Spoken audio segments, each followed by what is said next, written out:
This video will talk about some of the connective tissue. Specifically, we're going to talk about the loose connective tissue and the dense connective tissue.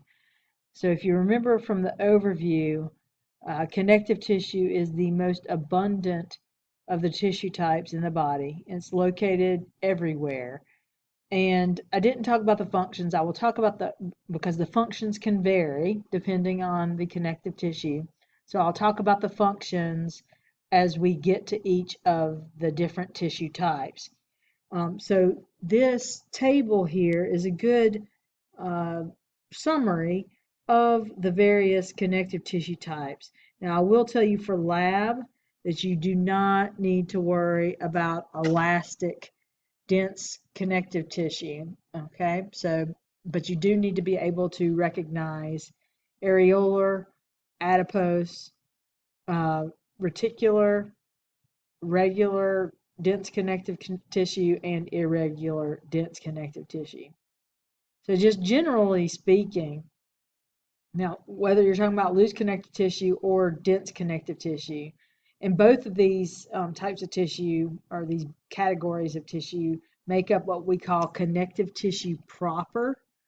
Um, they have, you will see common cells in any of these tissues, so fibroblasts, fibrocytes, defense cells such as mast cells, and macrophages, and adipocytes. So adipocytes, remember, are fat cells. So you'll see all these different types of cells.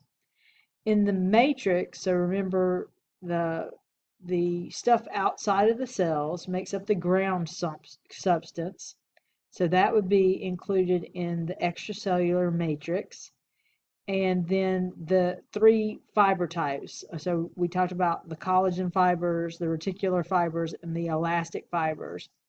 And all of those, so the ground substance and the protein fibers are located in the extracellular matrix. The ground substance does not include the protein fibers. As far as the general features are concerned, they vary greatly.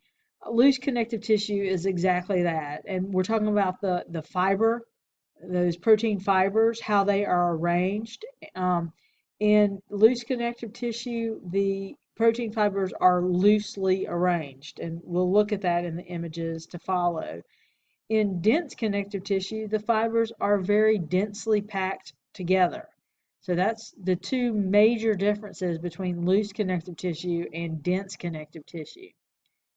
So they vary in the density of the fibers and also in the type of the fibers, which we'll look at. The major function of loose connective tissue and dense connective tissue is going to help bind things together. It helps resist mechanical stress, helps protect different structures within the body. It will also serve as a reservoir for water and salt. So you think about adipose tissue, for example. Adipose tissue is fat tissue, and it can hold on to water a great deal. So it will serve as a water reservoir and also a reservoir for salts. And then also nutrient and fat storage. The fat, the lipids that are stored in the adipocytes can be used for energy. So we can use that as an energy source. So we'll look at each of the different types in the upcoming slides. So the first one is areolar tissue. Areolar tissue is the most common form of connective tissue proper that we see in adults. It is what you consider to be like the packing material. So a common place that or an example of where we can see areolar connective tissue is in the breasts of males and females, but of females, we typically think of being packed with this type of tissue. It attaches to skin. It attaches the skin to underlying body tissues. So, the skin is all over the human body, and attaching the dermal layer to the underlying. So we call this adipose tissue, or excuse me, this areolar tissue layer underneath the skin, the subcutaneous. And we'll have subcutaneous fat as well, but binding the skin to the underlying structures is this areolar connective tissue. Um, you may also hear the term superficial fascia, and that is the areolar connective tissue. So all of the cell types that we discussed in the overview of connective tissue would be found in areolar connective tissue. So you would have fibroblasts, you would have adipocytes, you would have mast cells, macrophages. All of those things would be found in the areolar connective tissue. And so the major function would be to bind. So location would be, and don't just put everywhere, give a specific location. So you could say it binds the skin to underlying tissues. It's found in the breasts of females. Be specific, don't just say everywhere. Give a specific example of where it's located. And then as far as the function is concerned, it would be to bind tissues together. The next loose connective tissue is adipose tissue. So adipose tissue, sort of think about bubble wrap, and that's exactly like if you ever do a necropsy on an animal, which is like an autopsy of an animal. The subcutaneous fat layer can resemble bubble wrap quite a bit. When I was in graduate school, part of the research project that I was involved in, we had a permit to kill pelicans. And pelicans are a very sturdy bird, meaning that they have a very thick subcutaneous fat layer. And when we would shoot them, it was very difficult to kill them. We had a permit to kill 50, and we only killed like 3 because even though we would shoot them directly, the shotgun pellets would not penetrate this subcutaneous fat layer. So, given that, if you think about what the function of adipose tissue is, one of the functions is to protect underlying structures. Think about you have a good amount of adipose tissue in your rear end, and if you fall down, it helps pad the fall. So it's to help insulate, to help protect, and also it is for energy storage. So we have fat lipid storage within these areas. These spaces here are actually spaces. That's not the cell. So that is where the lipid can be stored. The actual nucleus of the adipocyte, if you look at these really dark areas in the outside of that vacuole, which is the vacuole is that empty space where I put all the red circles. But you can see some dark little structures. Those would be the nuclei of the adipocytes. So the adipocytes are actually sort of moved away. Now, if you remember from the previous slide in the areolar tissue, I said that there are adipocytes, but that's not adipose tissue. It becomes adipose tissue when the adipocytes are the predominant cell type. Okay, so the predominant cell type resembles bubble wrap. It helps insulate. Where is it located? It's in the subcutaneous fat layer surrounding organs. Think about the kidneys have a surrounding fat layer. So again, it's located everywhere, but don't put everywhere on the lab. Give a specific location of where adipose tissue is found. And the next one is reticular tissue. Reticular tissue, so that we're still talking about loose connective tissue.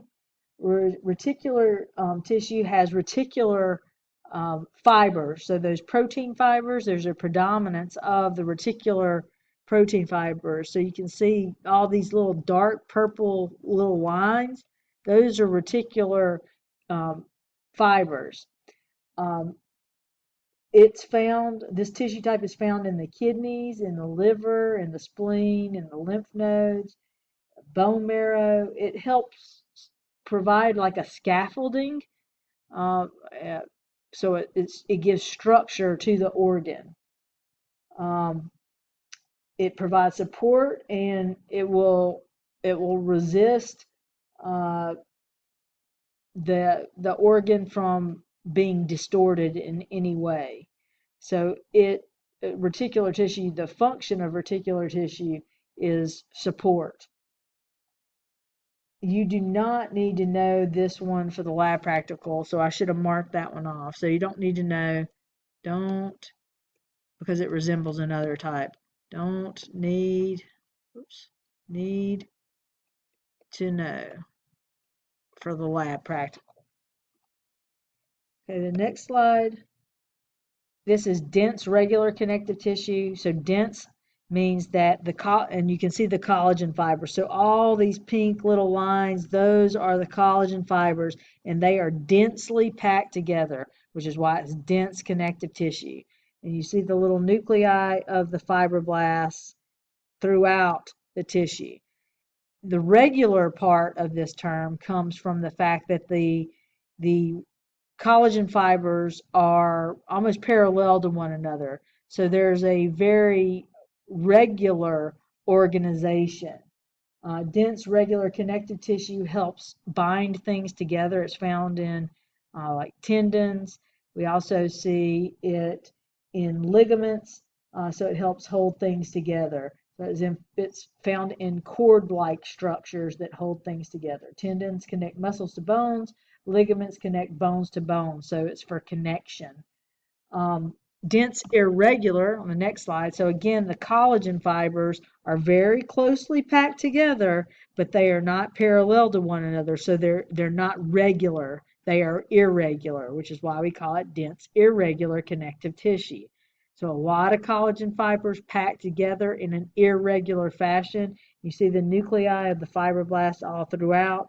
A location for this would be the dermis of the skin, and dense irregular connective tissue serves for protection. It also helps, it holds that superficial layer, the epidermis of the skin, to underlying connective tissue or underlying tissues. So connections, okay? So protection and binding is what dense irregular connective tissue does. And then the last of the um, dense connective tissue is elastic connective tissue. I did not put a picture of it, and you do not need to know it for the lab practical. But elastic tissue, you have a predominance of elastic protein fibers, which is why it's called elastic connective tissue. And if you remember the function of elastic protein fibers, it's to allow for the recoil of tissues.